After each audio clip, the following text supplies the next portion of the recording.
চলো আজ নিয়ে চলে এসেছি তালের বড়া রেসিপি। জানি সবাই বানাতে জানো, তবু আমি কীভাবে বানাই সেটা আজ আমি তোমাদের সঙ্গে শেয়ার করতে চলে এলাম।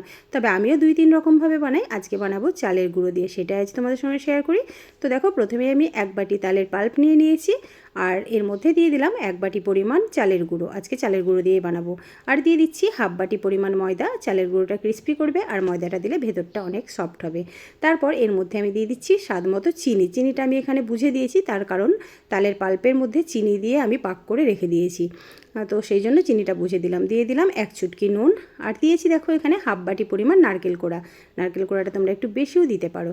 আর এখানে 1 চামচ মৌরি দিয়েছি, আমি কাঁচা দিয়েছি, তবে তোমরা এটা হালকা রোস্ট করে কিন্তু একটু থেতো করে যদি দাও তাতে কিন্তু স্বাদটা অনেক বেশি বেড়ে যায়। আর এখানে 2 চামচ মতো দিয়েছি সুজি, এটা কিন্তু অপশনাল, সুজিটা বাইরে আমার রাখা ছিল, নষ্ট হয়ে যাবে তাই দিয়েছি। তো তারপর দেখো হাত দিয়ে খুব ভালো মতো আমি এটা চটকে চটকে মেখে নেব, প্রথমেই কিন্তু জল দেব না।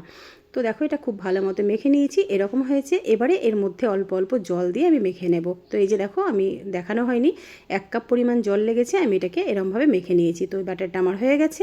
এবারে এই ব্যাটারটাকে আমি খুব ভালো মতো ফেটিয়ে নেব, তাতে করে তালের বড়ার ভেতরটা একেবারে ফ্লাফি হবে। তো এই যে দেখো, একটুখানি সময় নিয়ে 2-3 মিনিট আমি খুব ভালো মতন এটাকে ফেটিয়ে নিয়েছি।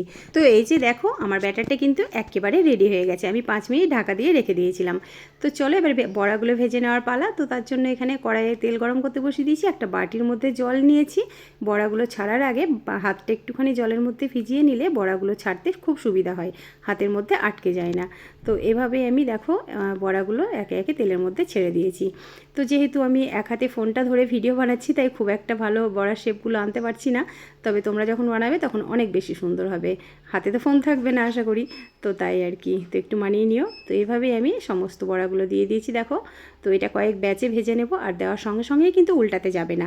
তো আমি এরকমভাবে কড়াইটা একটুখানি ধরে ঝাঁকিয়ে দিয়েছি, তারপর এই যে একটুখানি সেট হয়ে গেলে এটাকে উল্টে পাল্টে এবারে ভেজে নেব। তো দেখো বড়াগুলো কিন্তু কত সুন্দরভাবে ফুলে উঠেছে।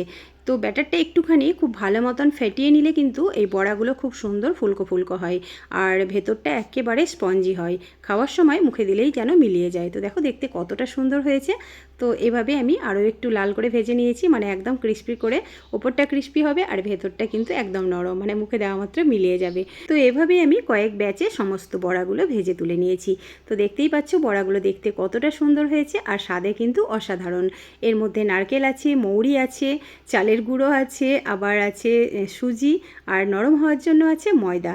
তো সব কিছু মিলিয়ে কিন্তু এটা খেতে দুর্দান্ত লাগে। তো এভাবেও তোমরা একবার বানিয়ে দেখতে পারো, আর ময়দা সুজি দিয়ে তো আমরা বানিয়েই থাকি, তবে এইভাবে একবার বানিয়ে দেখতে পারো। এই যে দেখো দেখতেও কতটা সুন্দর লাগছে, ওপরটা একদম ক্রিস্পি আর ভেতরটা কিন্তু একদম নরম। বন্ধুরা, আমার আজকের রেসিপিটা তোমাদের কেমন লাগলো অবশ্যই জানিও। ভালো লাগলে একটা লাইক কমেন্ট শেয়ার করে দিও, আর চ্যানেলটি সাবস্ক্রাইব করে পাশে থাকার অনুরোধ রইল।